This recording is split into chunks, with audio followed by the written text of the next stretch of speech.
This is the biggest insight I've had from talking to you. You're taking people who are not 12 years old, unteach them their incentive structures, their reward structures, everything that they did to get to the point of being smart enough, good enough, talented enough to get a job with you. Now forget everything you've learned. You're going to try something new. That must be the single hardest thing you have to deal with. Exactly right. You are one of the high priests of being human is hard. Managing our psychology is hard. Everything we're talking about, it's not the technology. Yeah. It's the personal stuff. It's working on ourselves and practicing a set of habits that are really easy to describe, but are very hard to practice because they're not what's encouraged in the rest of the world.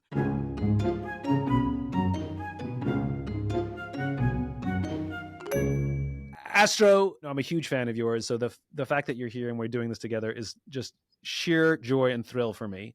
You do what are affectionately known in the rest of the world as Moonshots, the organization formerly known as Google X, now X, not to be confused with formerly known as Twitter X, two different organizations. But Google X used to be the secret lab at Google where they would attempt to do what are known as moonshots, which is crazy outlandish ideas that only a company with the resources and brain power of Google could do.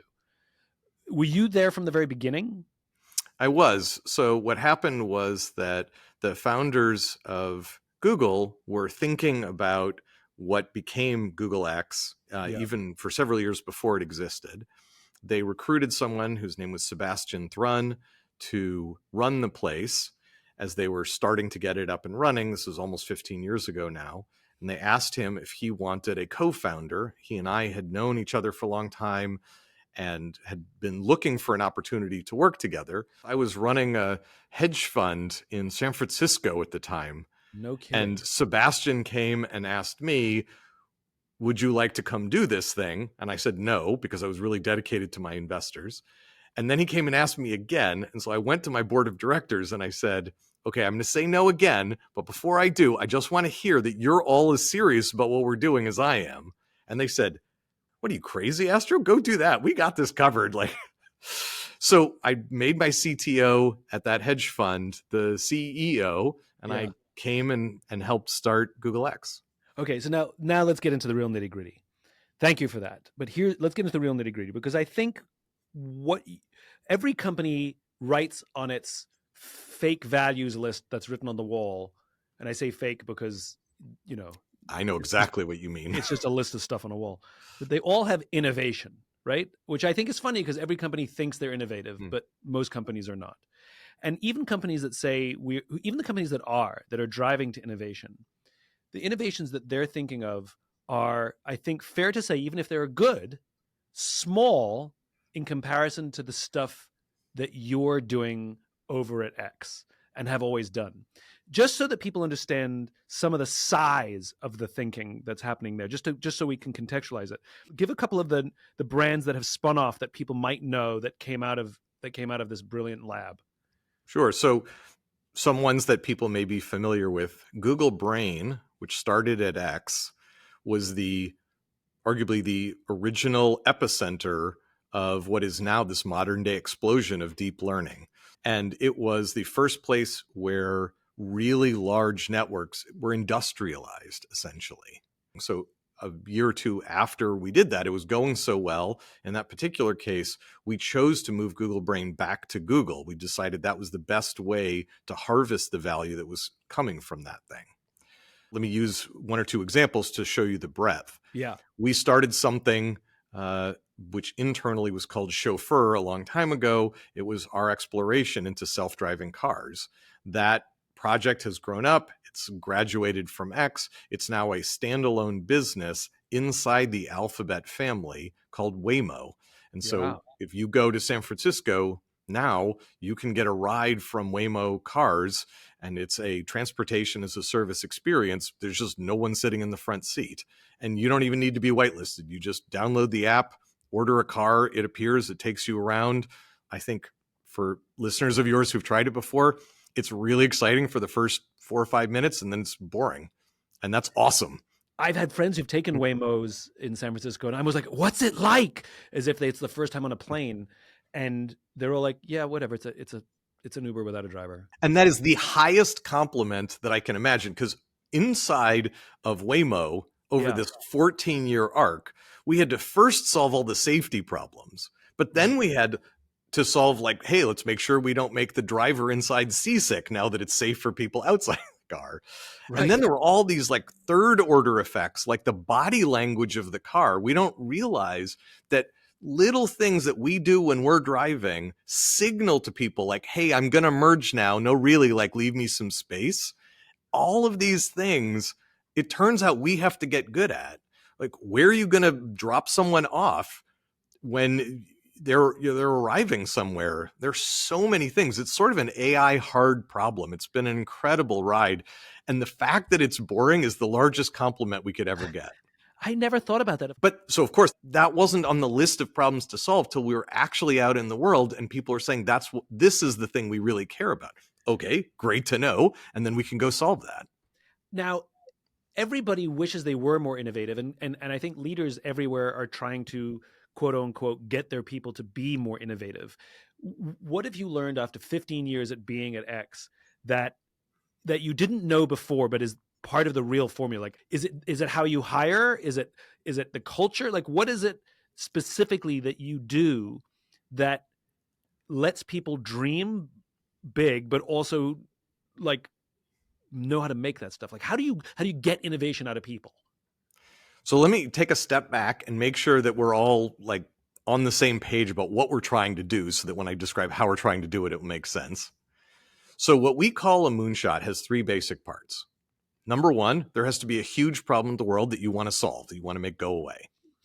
Number two, there has to be some kind of science fiction sounding product or service that you're proposing that we would make, that however unlikely it is we could actually make it, get it to work, get it to be cheap enough, whatever.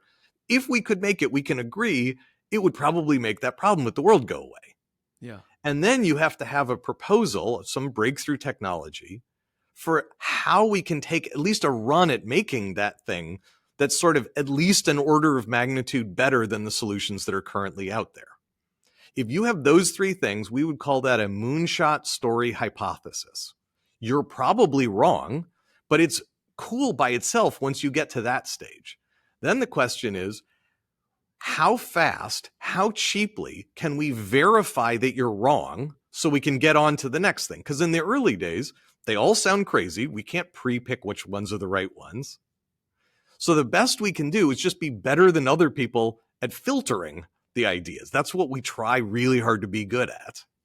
And so if you, Simon, worked at X and you come up with the teleportation proposal and you have like, hey, I think I have a way of making teleportation work, and here's this crazy idea.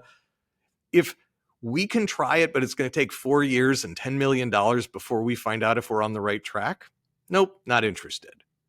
But if you say, hey, crazy idea, here's how great it would be for the world if it worked. I know that it's probably not going to work, but I think we can learn something for a few tens of thousands of dollars in the next month or two. Oh yeah, you've got our attention. I don't care how unlikely it is if we can learn for that cheap and that fast. So that's the game we're playing, is churning through ideas, throwing most of them away for good reasons with evidence.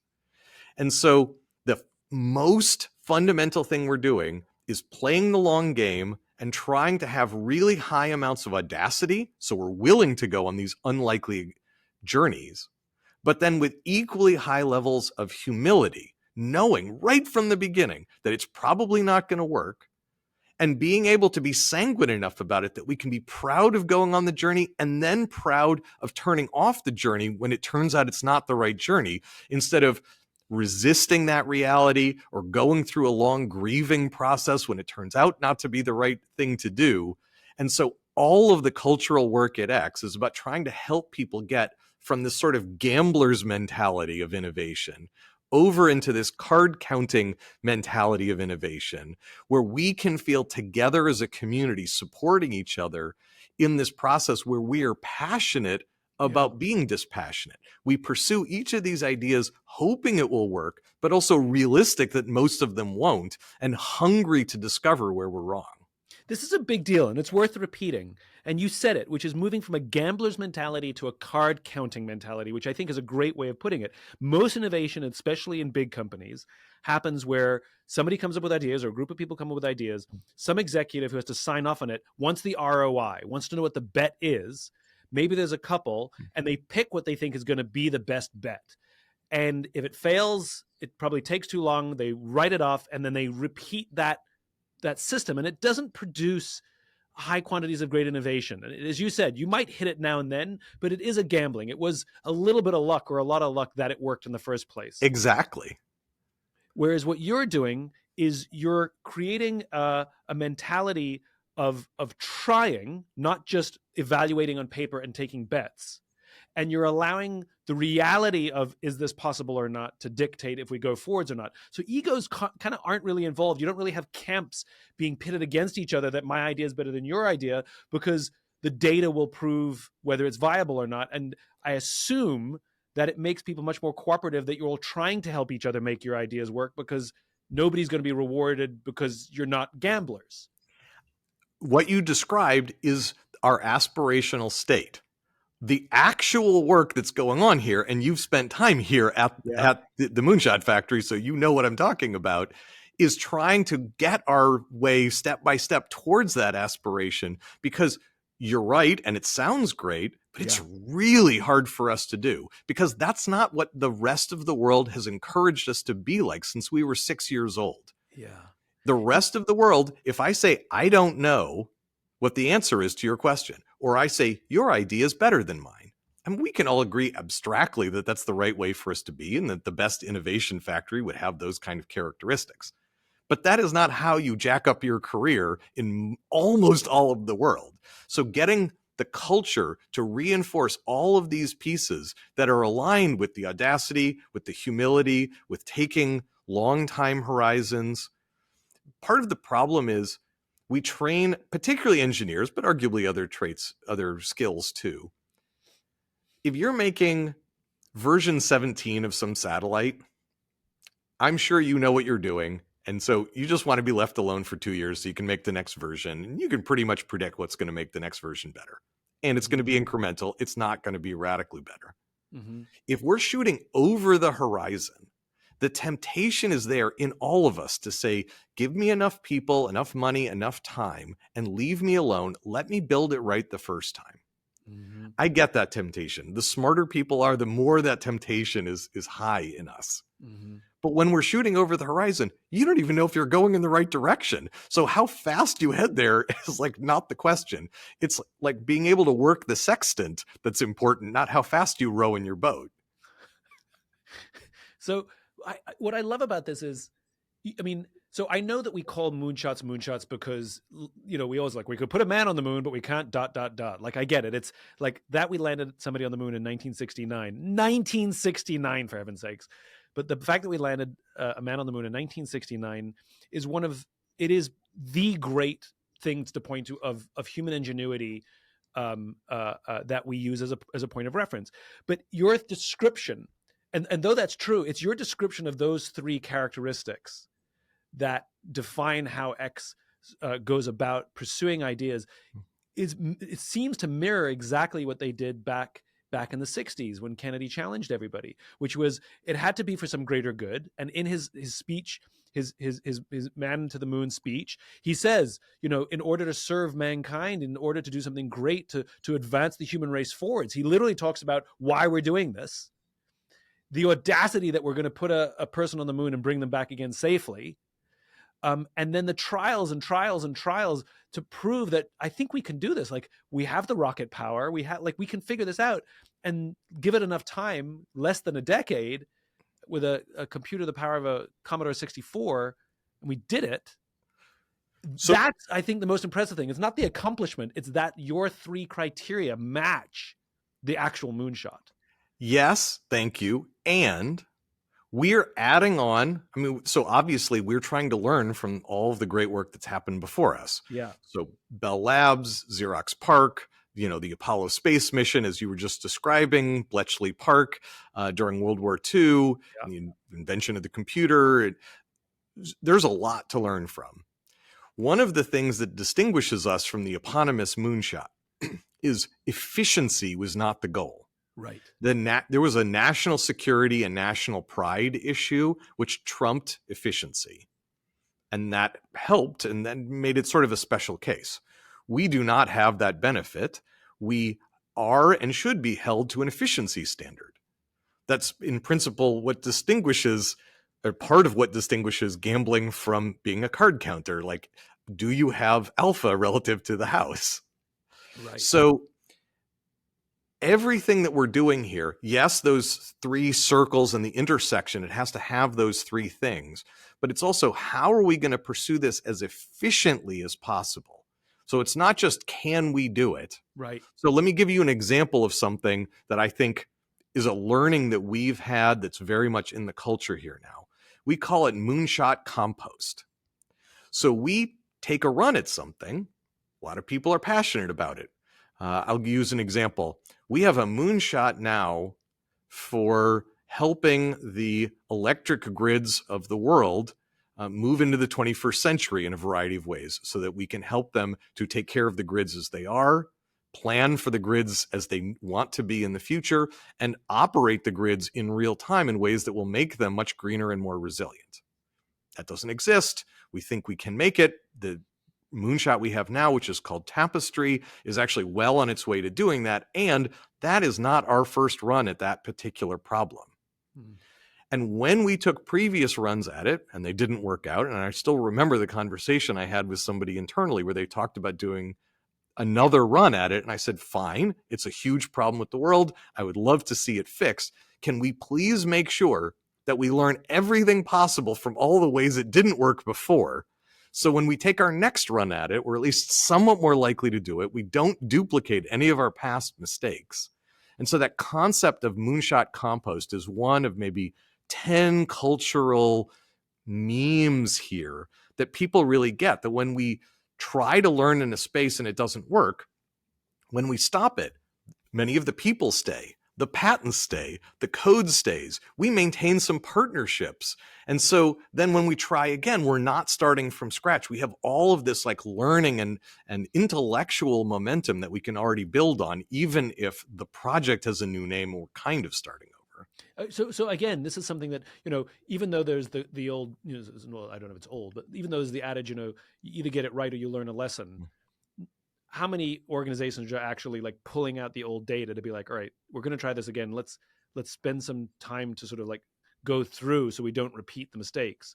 A friend of mine who is a consultant says of her clients, they never have the time or money to do it right the first time, but they always have the time and money to do it again. Right. And I'm so glad you brought up never time to do it right, but always time to do it over. Right. That stuff gets brought up at X all the time because that's what they learn in the rest of the world. And measure twice, cut once. It's like a seamstress saying. When the most expensive thing you have is the fabric and you pretty much know what you're going to do, measure twice and cut once. Makes sense. Yeah. But when you have no idea what the real problem even is, let alone what the solution is, it might be that there is no solution, or that now isn't the time to find a solution, that the tech needs to move forward another decade. Who knows? The whole concept of doing it right the first time is just out the window. Oh, that's it screws with our heads, as you said, because we've had it drilled in us,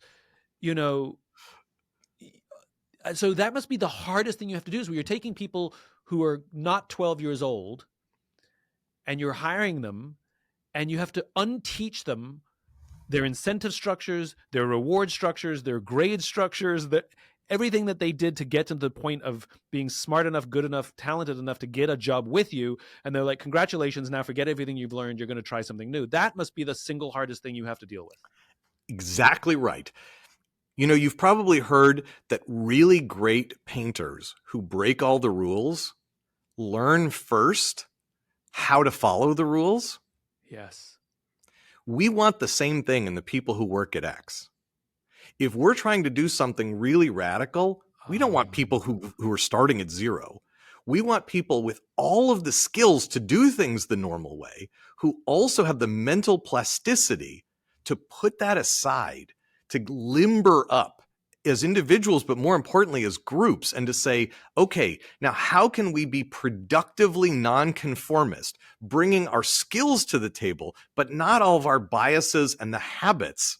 Because as they say, the tools that got you here won't get you there, right? If you're going to bring to bear on some really big problem the same things that everyone else has been trying, you shouldn't expect to get better results than everyone else is bringing. Can you give some specific guidance as how you actually do that at a cultural level from a leadership standpoint? How do you actually get people to let go?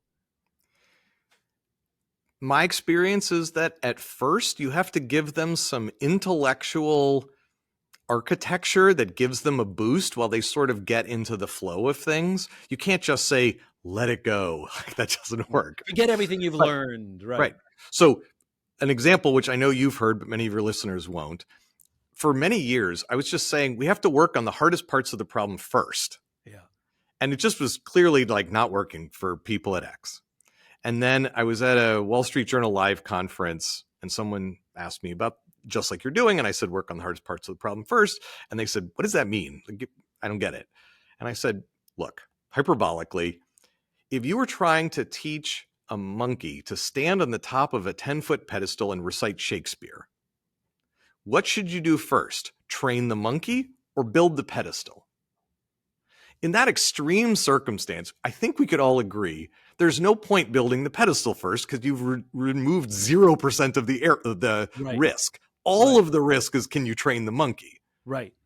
But when you actually look in slightly more subtle circumstances all over the world, almost all the time, everyone's building pedestals. Because then you can be half done. You spent a couple of years, you got a bonus, you got a promotion. And if it's incremental, if there isn't a lot of risk in its possibility, it's just hard work. Yeah. Then it's fine to do the pedestal first because it's kind of all pedestal. But just me saying that, it became a meme here at X. And so now people literally put little monkey icons by the parts of what they're working on in slide decks that are like the make or break it part of what they're doing. And so that is an intellectual architecture that has helped people focus in on, are we really de-risking the hard parts now? Or are we kicking the can down the road in sort of chickening ways? Yeah. Yeah. And you're right, because egos are fragile, right? And we've all been in this meeting where, we spent 2 years and spent $10 million, building the pedestal, that because we don't want to hurt anybody's feelings, we go, great job to the Monkey Shakespeare Project team. Brilliant job building this pedestal. That's exactly what we envisioned with this perfect pedestal. We just want to say good work to everybody. Keep it up. And we do that. We sort of we halfway there, and just want to just a quick high five to the Monkey team for building a great pedestal. And we do this in the meetings because for good reasons. We don't want to be like, what the hell are you doing building the pedestal? Just like train the monkey first. Right. I'll give you another example. So when someone cancels their own project, which is arguably the pinnacle of what we're trying to do here. It's very hard. It doesn't happen all the time. But when people do that, we stand them up at an X all hands meeting. Yeah. We give them a standing ovation. We give them all very large bonuses.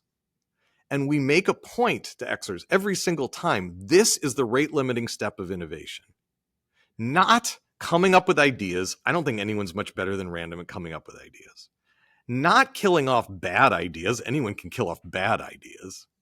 It's killing off the pretty good ones. The ones that still feel possible. And we want them to work. But when the project lead says, you know what? The reward risk ratio of this thing, now that we are 2 years in, we've learned a lot. It's just not as good as some of the other stuff going on at X. And I think we should stop working on this. I hope I find another project to work on. And that's, of course, better for X, and it's better for them as individuals. But so that's another example. But it goes into compost, right? Because if you came up with Netflix 20 years ago, the technology was DVDs. That's the best you could do. It was an upgrade from videotape, but that's the best you could do. So you would put it on the pile, and then as the internet matured, you'd be like, okay, let's take it off the pile and try again now that we have the internet. Exactly.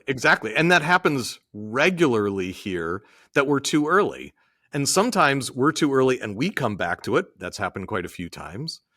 Sometimes we're too early and the world comes back to it. Google Glass, for various reasons, arguably we were too early, but we were exactly right. There's now a whole bunch of work and products being sold that are very much in the vein of Google Glass. So, we were prescient, but our job is to be the right amount too early. But in order to be the right amount too early, we not infrequently have to be too early. Has there been a project that, I know your nature is to be like, well, give it a try, but has there been one where you sort of said, give it a try, but in your head, you're like, yeah, no, like this is actually outlandish and we're forced to eat your hat? Oh, constantly. Let me tell you about one that I'm really excited about now. And I remember just being like, no. Okay. We now have something that's graduated from X. It's on the outside. That is a substantially cheaper way to pull CO2 out of the atmosphere than other people have figured out how to do. It's the world's largest snow globe. The team has figured out a way to, on very small pieces of sand, basically, amorphous silica, put these little chemical fingers called amines that are designed to hang on to the sand and to grab CO2 molecules out of the air at one temperature, at a colder temperature, and then at a higher temperature, they let go of it. And then the trick is, part of why it's so expensive to grab CO2 from the air is that you have to get it up to almost a boiling point, like 90 degrees Celsius, before it will let go. The team designed a way to get it down to about 45 degrees Celsius. And that turns out is the heat of waste that comes out of factories and data centers. You can get all of the 45 degrees Celsius heat you want almost anywhere in the world. So all of a sudden, the single biggest cost just evaporated.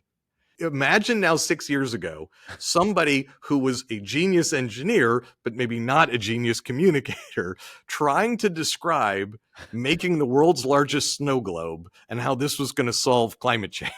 When that was described in the beginning, I was deeply, deeply dubious. And here we are 6 years later. It's it's one of the things we're most proud about that's come out of X. It's called 280 Earth, if people want to look into it. 280 Earth? 280 Earth. The number of parts per million of CO2 in the atmosphere now is about 480, very roughly. But pre-industrialization, it was at 280 parts per million. So the goal is, how do we get back there? The thing that I'm realizing that is one of the big problems is the skeptical authority giver, right, hears ideas all the time and goes, I don't think so. And the amount of ideas that get killed by a person who may or may not fully understand what's happening or has bias or baggage or whatever. And I've done it. I have heard ideas that I've killed because I think it's a waste of money and I'm playing the gambling game. And now we're back to, I don't care how crazy your idea is. I care how inexpensively we can explore it. Yes. There's only one thing on the door of my huddle. It's a blown up picture of the tarot card of the Fool. Yeah. The beginning of a journey is sacred. It's full of mystery and wonder. You can expect to get laughed at. If my job here was to stop all the bad adventures, there wouldn't be any adventures. That's why most places don't do radical innovation. Yeah. So instead, I say we're going to start almost every adventure that we can do it relatively inexpensively in the early days. Yeah. Here's what I want in exchange from you, Simon, if you're going to work here at X. Yeah. You can start crazy ideas that no one else will start. Yeah. But you have to make a deal with me right at the beginning. We're not going to fall in love with this thing and then try for the rest of your life to prove that you're right. Yeah. In exchange for me letting you go on this journey, you have to be committed to the intellectual, honest process of finding evidence and then agreeing together with us. What does that evidence tell us about whether we should keep going? If you can do that with us, then we can start on these crazy journeys. This is magic, right? Which is most companies, when they do innovation, they're looking to how efficiently we can get to yes. In other words, how efficiently we can get to a minimum viable product. And you're saying, how efficiently can I get to no? How efficiently can I prove that this is the wrong answer? And that For radical innovation, 99% of the things we're going to try, the answer should be no. So if our attitude going in is how fast we can get to yes, God, are we going to waste our money? And by the way, this is very grounded in reality in other places. The same year that Babe Ruth broke the record for home runs, he also broke the record for strikeouts, which is, if you want radical innovation, you have to be willing to strike out more than anybody else. Those strikeouts, they hurt us, right? Yeah. It's why I'm somewhat fairly like branded as like the high priest of failure. I hate failure. I don't want to fail. But I'm obsessed with learning and what we can get from learning. And if we avoid failure because of all of the ways in which we think we'll be censured by our peers, by our spouses, by our managers when we fail, and then we avoid it, what we're doing, whether we acknowledge it or not, is we're avoiding learning. Because the moment where you thought something would happen in the world and it didn't happen, that is by definition when you learned. You don't learn anything when you're right. Are only companies like Google able to do this because, there's a lot of failure, which means there's a lot of waste, which means you need a lot of money? How is this methodology or mentality transferable to a startup or a lesser resourced organization? Like my little company, I don't think I could afford to do this, or could I? Well, I mean, I don't know that you could afford to do it at the scale that we're doing it, but if you said to your team, I would like to, whatever it is, I'd like to have 10 times as many podcast listeners a year from now. Mm-hmm. I want, instead of having one idea about how we're going to do that, we're going to spend a month coming up with 100 crazy ideas. Then we're going to spend 2 months beating the crap out of all of those 100 ideas. We'll have used up 3 of the 12 months that we have. Then we're going to spend another 3 months on the top 4 ideas and give them each a chance to like prove their weight. And then we're going to push the last 6 months, the best of those 4 ideas. I guarantee you would make more progress on building your listenership for your podcast doing that than if you picked some idea and just hoped you were right from the beginning and pushed really hard for 12 months. So that is exactly the process that we're doing. You do realize that one example, you have screwed a lot of people's heads right now. You've screwed with a lot of people's heads right now because we're all rethinking how we do this stuff. Like, I think we all embarrassingly take bets, and it's because we're afraid of losing. And you're not saying you're going to lose. You're saying the irony is there's less risk in your assessment than in the way we traditionally do it. Exactly. That's the great irony is your wasteful method, quote unquote, is actually more efficient, less wasteful, and more effective than the gambling method. Right. And so most people think Google's doing this because they have infinite money. I think that Google's letting us do this because they're inspired and they understand that we're creating value disproportionately, which is why they're still giving us money to do this. Just share some of the other audacious goals that are actually viable. Some of the audacious goals that you're working on that you're like, wow, this has viability. I remember when I came on the tour, there was what was that recycling one? That was sort of insane. We have an interest in circular economy, but let me give you a different example. Sure. So we pushed for a long time, as I think that you know, we're really interested in how do we get the rest of the world connected. There are about 3 billion people in the world who have little to no connectivity in the digital world, and they're being left behind. And there's little that would move the world forward as positively as getting them connected, like broadband connected, cheap, abundant internet for those 3 billion people. We tried to do this with something called Loon. These were stratospheric balloons. So they would hang out at 65,000 feet, create this ad hoc mesh network in the sky. You can think of it a little bit like Starlink, but from balloons. And it didn't work super well. We ended up, it worked very well technically, but ultimately we didn't manage to close it as a really successful business. So as we were turning it down, those balloons were talking to each other using lasers. And someone said, I know that lasers aren't supposed to work on the ground, but just humor me. What if we put the lasers on the ground and you could just, instead of trenching fiber for 20 or 30 kilometers, you just put like a little box on a pole. It sends a laser up to 20 kilometers. Eye safe, won't hurt anybody. You just need another box on another pole. And then for like 1,000th the cost of trenching the fiber, in an hour, you could put it up and like, boom, you have 20 gigabits per second in some village that had no connectivity before. That was 6-7 years ago. And now we're putting a pair of those boxes out in the world about once a day. And that project, Tara, is moving more data per day to customers in 14 countries than Loon did in its entire 9-year history. So sometimes you have to stick with it. You have to be open-minded. We didn't lose the faith that that problem was important and that it was solvable. And we didn't even waste our time on Loon. There was something from it that turned out to be the right answer. We just had it at the wrong altitude. Well, also the stool was the balloon, but the monkey was the laser. It turned out, yeah. So let me, I just want to say it back to understand. So you're taking these lasers, and I remember when you gave me my tour, I saw them. So you're taking these lasers, you're taking these boxes that are relatively inexpensive, you're putting them on the top of an existing telephone pole, electricity pole, whatever it is. You're putting on top of a building, whatever. Top of a building, like a place, and you measure out 20 kilometers, you stick a receiving one in, another one that relays, and before you know it, a village with no connectivity that doesn't require the huge amounts of money to go dig fiber or anything like that is now fully connected to the internet. Yeah. I mean, one of my favorite examples is in Africa, there's a huge city on one side of the Congo River. This is Kinshasa. It's like 25, 30 million people. Right on the other side, like 5 kilometers away, Brazzaville is like 3 million people. 5 kilometers apart, but the Congo River is so wide, so fast, so deep, there's no way to put a line across it.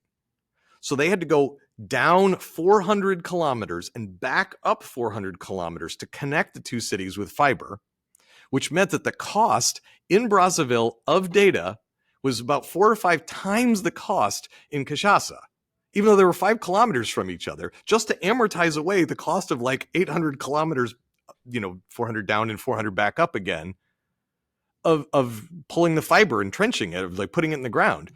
We just put a laser across, and like in a day, the price in Brazzaville just started to plummet. Wow.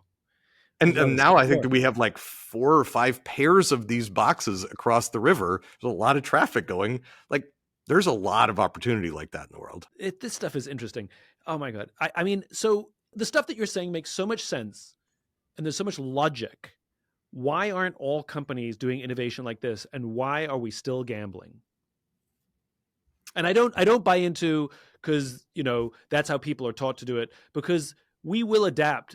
Companies, especially whorish companies, if there's a more efficient way to get something out of it and extract something, they'll do it, right? They'll incentivize people to do it. Why aren't more companies copying you? Arguably, you are one of the high priests of being human is hard, and tuning up and managing our psychology to get the most out of ourselves as individuals and teams is hard. Yeah. Everything we're talking about, it's not the technology. Yeah. It's the personal stuff. It's working on ourselves and practicing a set of habits that are really easy to describe, but are very hard to practice because they're not what's encouraged in the rest of the world. And it's what we spend our energy on. And I think most people aren't yet ready to put in that level of cultural engineering. And it takes a level of sort of passion and playing the long game, believing in people, believing the best in them. There's a bit of a trust fall in what we're talking about. It makes sense. But I think there's a level of like dispassion necessary and belief in the process necessary when you're card counting. That for people who aren't really believing in the process, I'm glad that you're a believer, but you have to really believe before you start practicing it. I'm going to be interested over a beer sometime to ask you whether you tried the 100 crazy ideas that you winnowed down to one idea.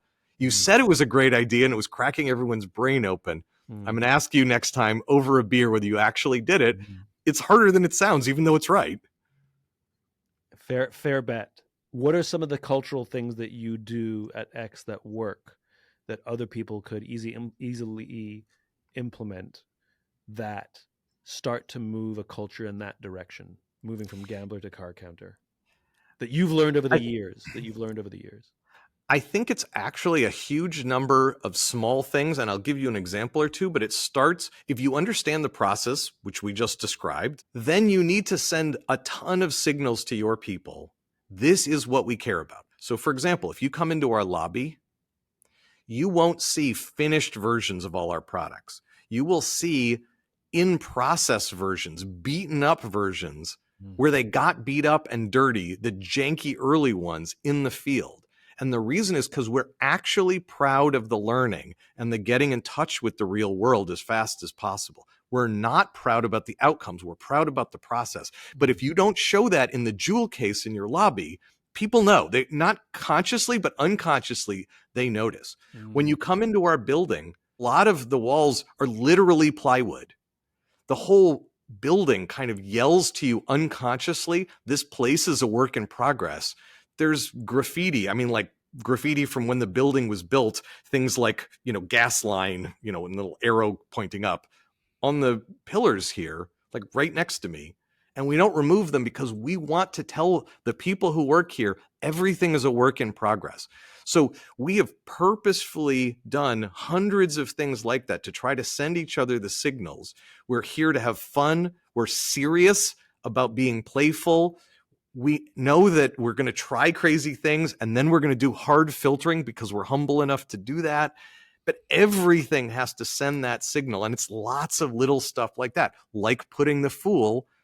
I think most CEOs would be uncomfortable putting the fool as the only thing on the door of their office. That is one of the hundreds of ways that I try to say to people, it's about the journey. It's not about taking ourselves, God forbid, not about taking me too seriously. You're right. People want to put their trophies in the front because they want you to see, look at our amazing accomplishments. They don't put the bumpy journey to get there and celebrate the bumpy journey. They celebrate the wins. I don't know if I've told you this or not, but it's a perfect reminder.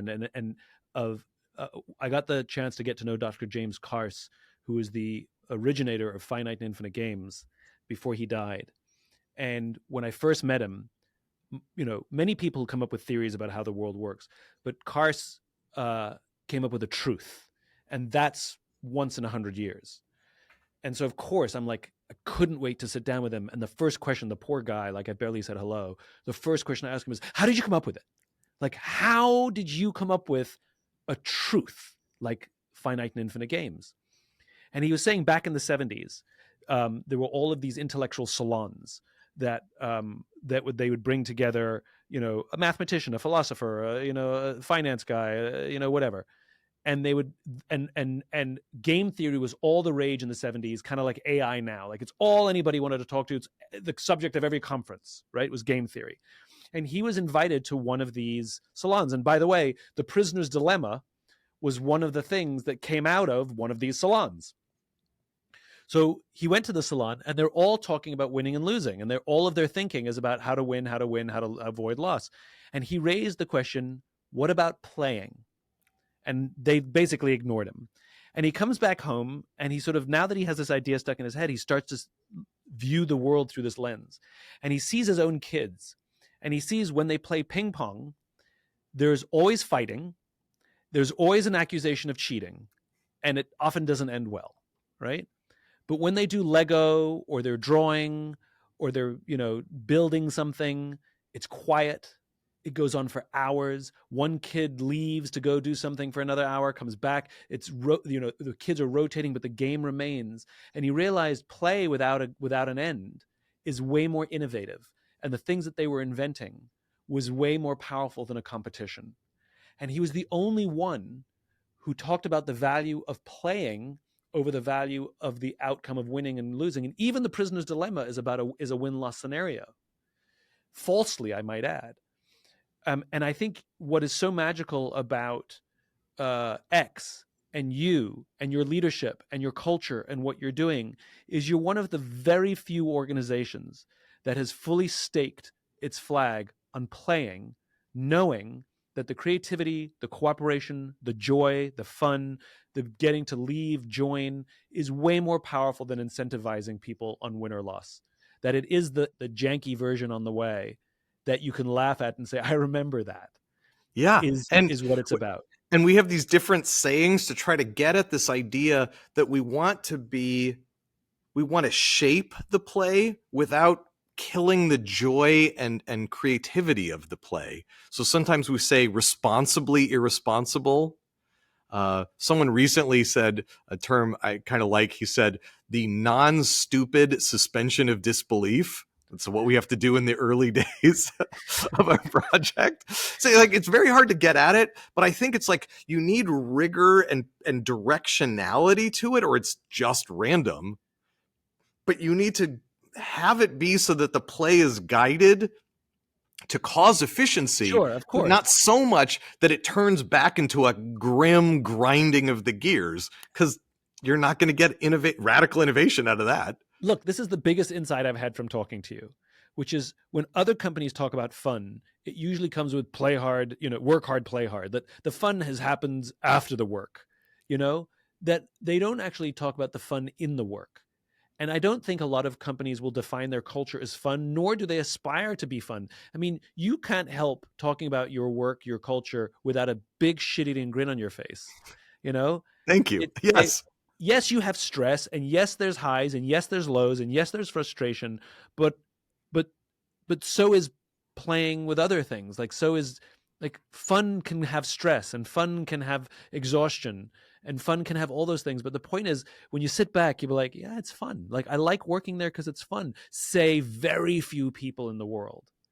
And I think if you can make fun integrated into the process, what you end up with is innovation. And just to put a final pin on it, as rich as Google is, you're actually not throwing huge amounts of money to small numbers of problems. You're throwing little amounts of money to lots of problems. And what that restriction of resources produces imagination. Add in fun, and you're literally creating moonshots on a daily basis. Amen. Maybe as a parting shot, one of the things that we say to Xers is we use the metaphor of Alexander the Great chopping the Gordian knot. You know the story of that? I think for all the non-nerds out here, I think I'll describe it very briefly. There was Alexander the Great, as he was sort of heading into the rest of Asia, which he ultimately took over a lot of Asia. He stopped in what I think is modern day Syria. And there was a temple, and there was a very complex knot that had been tied in front of the temple. And there was a legend that whoever figured out how to untie this knot would take over the rest of Asia. And he walked up to this knot, he pulled out his sword, and he just sliced through the knot. And so this is known as cutting the Gordian knot, that some things can't be done in the normal way at all. It was probably an untieable knot, supposedly, but he just cheated. He found a cheat in the game. And that cheat in the game, when you step back far enough, it was just a different game he was playing, and a very metaphorical moment for a general in his case. What we say is we're giving the people at X just barely enough money to go look for Gordian knot chops. We're purposefully not giving them enough money to untie any of the knots they're interested in looking at. And that's to force creativity. So we want to have fun. Yes, we actually really restrict it. And it's purposefully to try to prevent them from hiring an army of knot untiers, metaphorically speaking. Also known as the entire consulting economy. And on that note, Astro, always a pleasure. I always learn something from you. I accept your challenge, and I look forward to having a beer with you soon. What a joy, Simon. I look forward to having you come visit so we can do that. Thank you so much. I can't wait. Thank you, Simon. You're the best, Astro. I'll talk to you real soon. All right. If you enjoyed this podcast and would like to hear more, please subscribe wherever you like to listen to podcasts. And if you'd like even more optimism, check out my website, simonsinek.com, for classes, videos, and more. Until then, take care of yourself, take care of each other.